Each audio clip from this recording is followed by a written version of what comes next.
తగలబెట్టేస్తా sir.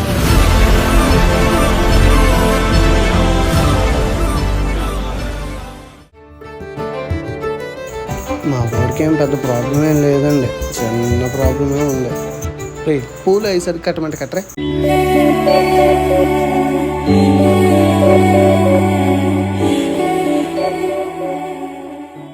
And problem ఇంట్లోనే, sorry పెళ్లి చూపులు ఇంట్లోనే, మర్చిపోకండి. పెళ్లి చూపులు చూసిందంట, మన సంగతి తెలిసి ఒప్పుకున్నారేళ్ళు. మీ గుండు ఫ్యామిలీ గురించి తెలిసి కూడా ఎలా ఒప్పుకున్నారా బాబు? వాళ్ళ నవ్వుకురా బాబు, అదే నా డౌట్ కూడా. అన్ని తెలిసి ఎలా ఒప్పుకున్నారా? అయితే నీ పొలంలో కూడా మొలకలు వచ్చారా బాబు?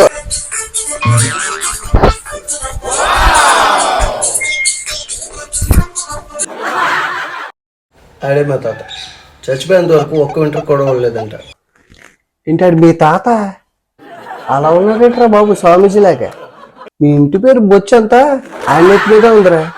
మీ నెత్తి మీద 4 ఈకలు కూడా లేవు. మీ బాబు గురించి మీ అన్నది వరకు ఆడి ఫోటోకి డైలీ పూజ చేయండి రా, అవుతుంది. అందుకనే ఆయన నా కడుపుని పుడతాడేమో అని చెప్పి అర్జెంట్గా మా అమ్మ నన్ను పెళ్లి చేసేయాలని తాపత్రపడుతున్నారు. ఏం చేయండి రా నేను? నాకు కూడా సేఫ్ ఫీలింగ్ రా. ఈ అమ్మాయి 25 ఏళ్ళు రాకముందు బ్రహ్మాండంగా ఉండేవాడు రా. ఈ జుట్టు మొత్తం పోయిన తర్వాత నీ మొహం చూడాలని చిరకొచ్చేస్తుంది. నాకు కూడా 25 ఏళ్ళు దాటకుండా నాతో సహా ఇగో చూసావు కదా, పెళ్లి చేయడానికి మా అన్నయ్య గారికి నాన్న సంఘం లేకుండా మా బాబు. ఇప్పుడు నా పరిస్థితికి అంతకన్నా ఎక్కువ సంఘం అవుతాడు. డబ్బులు అయితే ఎక్కడ నుంచి తీసుకొస్తాను, బొచ్చు ఎక్కడ నుంచి తీసుకొస్తాను. సలహా ఇస్తావు, నిన్ను పిలిస్తే నువ్వు నన్ను అర్థం చేస్తావేరా? అర్థం చేసుకుని ఏదైనా మంచి సలహా ఇవ్వరా? అదేదో మీ అమ్మ నాన్న చెప్పినట్టు పెళ్లి చేసుకో, ఆయన మీ కడుపునైనా పడతాడేమో. ఇదేనే చేసి ఈ పెళ్లి మాత్రం చేసేసుకోవాలిరా ప్లీజ్ రా. ఇంట్లో వాళ్ళు గోలు పడలేకపోతున్నారు రా. మా అమ్మ అయితే బెంగ పెట్టుకుని మంచి వ్యక్తులు. నిజమే కదరా, అప్పట్లో ఏ అమ్మాయి ప్రపోజ్ చేసినా అన్నా వాళ్ళ శాపమే తగిలిందిరా నీకు. నేను కన్ఫర్మ్గా చెప్తున్నా. రేపు మరీ కనిపించిన వాళ్ళందరినీ పెళ్లి చేసుకోమంటావేంట్రా? నచ్చాలి కదా. వాళ్ళ శాపలు తగిలిందంటావేంట్రా? నువ్వు ఇంకా భయపెట్టకరా నన్ను. ఏం కటింగ్ ఇచ్చేవాడు అప్పట్లో. ఈ అబ్బా ఇప్పుడు బాగా జరుగుతుందా? అదే మరి, ఏ టైంలో చేసుకోవాల్సిందో ఆ టైంలోనే చేసుకోవాలి. అన్నీ రాలిపోయాక చేసుకుంటే ఇది ఇలాగే ఉంటుంది. పని చేద్దాం, ఎమ్మెల్యే మినిస్టర్ చేత ఏమైనా రికమెండేషన్ చేద్దామా ఈ పెళ్లి విషయంలో? ఏమైనా హెల్ప్ చేయమంటావా? ఊరే ఇది ఏమైనా జాబా రికమెండేషన్ చేయించి పెళ్లి చేసుకోవడానికి? ఊరే అర్థం చేసుకోరా, పరిస్థితి ఎలా ఉందో తెలుసా? కొన్ని రోజులకి ఏమైపోతానో అని భయం వేస్తుందిరా. బెదిరించడాలు కానీ ఏమన్నా చేద్దామా? సెటిల్మెంట్ ఏమైనా చేద్దామా? బెదిరించి పెళ్లి అయ్యేలాగా ఏమైనా చేద్దామా? చెప్పరా, నీకోసం ఏమైనా చేస్తాను నేను. పెళ్లి అయ్యే పనులు చెప్పరా అంటే పెళ్లి చెడగొట్టే పనులు చెప్తావేంట్రా ఈ అబ్బా? అప్పుడైతే ఆప్షన్ ఉంది నాన్న అమ్మాయిని రిజెక్ట్ చేయడానికి, ఇప్పుడు నీకు ఆప్షన్ కూడా లేదు. ఇప్పుడు చచ్చినట్టు నీ వాళ్ళు చూసిన సంబంధమే చేసుకోవాలి, లేకపోతే అమ్మాయి కాలు పట్టుకో.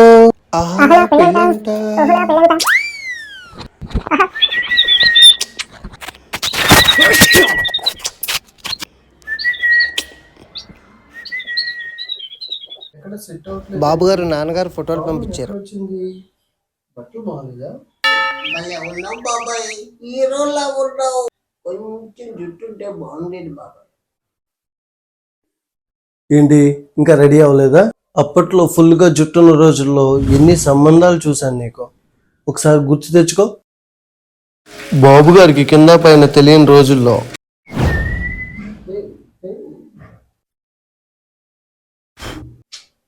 ఎన్ని సంబంధాలు తీసుకొస్తాను. నో నో నో నో నచ్చేదాకా వెయిట్ చేయడమే. అప్పుడు ఏ సంబంధం ఒప్పుకున్నావా? ఇప్పుడు మొత్తం పోయాక గంటకు తగ్గ బొంత అని 1000 సంబంధాలు ఎత్తితే ఒకటి దొరికింది. ఇది వరకు డబ్బు ఉంటే సరిపోయేది, ఇప్పుడు జుట్టు కూడా ఉండాలి. ఎక్కడి నుంచి తీసుకొచ్చేది? వారానికి ఒక సంబంధం వచ్చేది ఇది వరకు. ఇప్పుడు సంవత్సరం అంతా ఎతికినా ఒక అమ్మాయి కూడా దొరకట్లేదు. ఫ్యామిలీలో ఉన్న పరిస్థితిని అందరికీ తెలిసిపోయి ఊరంతా ప్రచారం అయిపోయింది. ఏం చేయమంటావు? నాకైతే పెళ్లి జుట్టు ఉన్నప్పుడు అయిపోయింది కాబట్టి సరిపోయింది, ఏదో కళ్ళు మూసుకుని కాపరం చేస్తుంది. నీ పరిస్థితికి వచ్చేటప్పటికి అలా లేదురా. అందుకునే ఈ అమ్మాయినైనా మెల్లగా ఒప్పించుకుని నచ్చిపో. అన్నయ్యకే చెప్తున్నాను రా, నాన్న చెప్పింది కరెక్ట్ రా. అమ్మాయి కాళ్ళ వేళ్ళలో పడి పెళ్లి మాత్రం చేసేసుకోరా. బట్టొచ్చినా పర్వాలేదు కానీ బట్టొత్తే ఒప్పుకోవట్లేదురా. తరతరాలుగా మనకి జుట్టు కనిపించడం రేర్ రా, మన పిల్లలకైనా వస్తున్నట్టు చూద్దాం. అప్పట్లో ఈ గుండెని పెంచుకోవడం ఒక అమ్మాయిలో వచ్చేసింది. ఏమైందిరా స్టోరీ?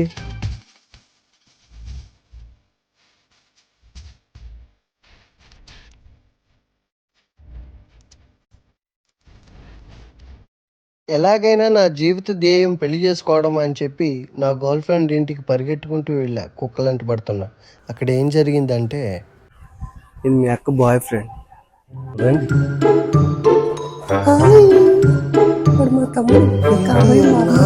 పోలీసు ఆ టైంలో నా పరిస్థితి ఉంది మావా. మా మమ్మీ వస్తుంది, జాగ్రత్త మాట్లాడు, కేర్ఫుల్లా. నువ్వేనా మా అమ్మాయి బాయ్ ఫ్రెండ్? కూర్చోమ్మా మాట్లాడదాం. ఏ కాఫీ పట్టరా అని చూడగానే పోలీసులను చూసినప్పుడు నేరస్తులు భయపడతా చూడు, ఆ రేంజ్లో భయపడతాను రండి. నా పరిస్థితి కళ్ళకి జెండు బాం రాసుకున్నట్టుంది. మంటని పైకి చెప్పలేను, కళ్ళంటో వచ్చే నీళ్ళని తుడుచుకోలేను. ఏంటి అది పోలీసుడు కూతురే? పోలీసుడు కూతురు తెలితే గుమ్మం కాదు కదరా, ఆ స్ట్రీట్లో కూడా వెళ్ళేవాడిని కాదు నేను. మీకు అమ్మ ఏమన్నా ఉన్నారా? ఆడు కట్అవుట్ లోపలికి వెళ్ళగానే కాఫీ ఇచ్చారా. కాఫీ తాగుతూ ఆలోచించా, లైఫ్ సెటిల్ అయిపోయింది. నా పెళ్లి జరుగుతున్నట్టు ఊహించుకునే సమయంలో అయిపోయింది నా పెళ్ళి అని ఆనందపడే లోపల, సారీ మా మమ్మీకి బట్టన్నోళ్ళు నచ్చదంట, నాకైతే ఇబ్బంది లేదు కానీ మా అమ్మ ఒప్పుకోకపోతే నేనేం చేయలేను. బాంబు పిలిచి మనం ఫ్రెండ్స్లా ఉందాము, సాయంత్రం పబ్కి వచ్చే. ఓహో నీలాగే ఆడిది బట్ట నా ముఖం మీద చెప్పిందిరా. ఒక్కసారిగా గుండు చెల్లు అంది. ఏం చేయాలో తెలియక ఇంటికి వచ్చి దొప్పటి కప్పు పడుకున్నాను ఏడుతూ. ఎవరికైనా జీవితంలో అత్తమామల దగ్గర నుంచి, అమ్మ బాబుల దగ్గర నుంచి, బయట వాళ్ళ దగ్గర నుంచి గొడవలు వస్తాయి. నీ గుండుతోనే గొడవ వస్తుంది. పొద్దున్నే లేవగానే మా తాతకి దండం పెట్టుకుని నేను రోజు ప్రారంభిస్తారా. కానీ ఈరోజు ఎవరి ముఖం చూసానో ఇంకా గుర్తు రావట్లేదు, కానీ ఆడికి కనిపిస్తే టొక్క చించేస్తానండి. నీ జాతకం ఒకసారి ఎవరికైనా చూపించరా, ఏం చెప్తాడో చూద్దాం. నా జాతకాన్ని స్వామీజీకి తీసుకెళ్ళాను రా. ఆహా ఏమన్నాడు? ఏం జరిగిందో ఒకసారి పైకి చూడు. ఏంటి ఆయన నీ సమస్య? ఆ స్వామీజీని చూసినప్పుడు, ఆయన జుట్టు, ఆయన గడ్డం చూసినప్పుడు రా సేమ్ మా తాతను చూసినట్టుందిరా. ఆ గడ్డం ఆ జుట్టు ఏం మెయింటైన్ చేస్తున్నాడు రా. భలే ముచ్చటేసింది. నేను అక్కడే ఇంప్రెస్ అయిపోయి లోపల పరిగెట్టుకుంటూ వెళ్ళి స్వామి అని పడిపోయా. ఏమైనా ఆయన ఎలా వచ్చావు? ఏంటి నీ సమస్య? పెళ్లి కావటం లేదు, ఇదిగో నా జాతకం. పెళ్ళెందుకు నాయన అంత ఉత్సాహపడుతున్నావు? అంత మాట అనకండి స్వామి, ఎలాగైనా పెళ్ళి అయ్యేది మార్గం మాత్రం చూపించండి. ఇంకొక 10 రోజుల్లో నువ్వు పెళ్లి చేసుకోకపోతే నీ జీవితం హరిఓం తస్సత్ నాయన, జాగ్రత్త సుమి. స్వామి మీరే అలా అంటే నా పరిస్థితి ఏంటి స్వామి? సరే నాయన నీ కర్మ. అదిరా జరిగింది. ఏం చేయాలో అర్థం కాలేదురా. స్వామీజీల వల్ల కూడా కావట్లేదురా. ఎక్కని గుడి లేదు, మొక్కని మొక్కులు లేవు. ఆల్మోస్ట్ స్టేట్లో ఉన్న మొక్కులన్నీ మొక్కేశాను. ఇంకెవరి గుడి ఖాళీ లేదు. ఇంకా ఎక్కువ మొక్కులు మొక్కితే దేవుళ్ళు గుళ్ళోంచి పారిపోతారేమో అన్నట్టు మొక్కే. అది ఇది జాతకమే కాదురా, తలరాతే అదేమో. ఈ అమ్మాయి మీ ఫ్యామిలీ అంతా ఎలాగ ఉంటారేంట్రే? ఈ అమ్మాయి ఇడ్డు మొఖాలు వేసుకొని ఈ ఫ్రెండ్గా చెప్పుకోవడానికి నాకు సిగ్గా ఉందిరా. అవురా అది మా ఇంట్లో వాళ్ళని బాధపడతాం ఇష్టం లేక 2-3 సార్లు ఆడు ఈడు చెప్పిన లెహియాలు అన్నీ తలక రాశాను. ఒక ఇంటర్వ్యూ కాదు కదా, అట్లీస్ట్ మొలకు కూడా బలవలేదు. ఈ చుట్టుపక్కల ఏంటో జీవితంలో నాకు ఒక్కడికే కాదురా, స్టేట్లో ఉన్న వాళ్ళందరికీ ఏదో రకంగా ప్రాబ్లం ఉంటూనే ఉంది. కానీ నా ప్రాబ్లం ఏంటంటే అందరికీ పెళ్ళైన తర్వాత వచ్చే ప్రాబ్లం నాకు పెళ్ళికి ముందు వచ్చింది. నా బాధ. నిన్న మీ మమ్మీ ఫోన్ చేసింది, చాలా బాధపడ్డారు. ఏదైనా ప్రాబ్లం ఉంటే వాళ్ళ అమ్మతో మాట్లాడచ్చు, వాళ్ళ నాన్నతో మాట్లాడచ్చు, ఎవరితో ఒకరితో మాట్లాడచ్చు. ఎవరో ఒకళ్ళు దొరుకుతారా. ఎవరి జీవితంలో ఎవరు ఒంటరోడు కాదు.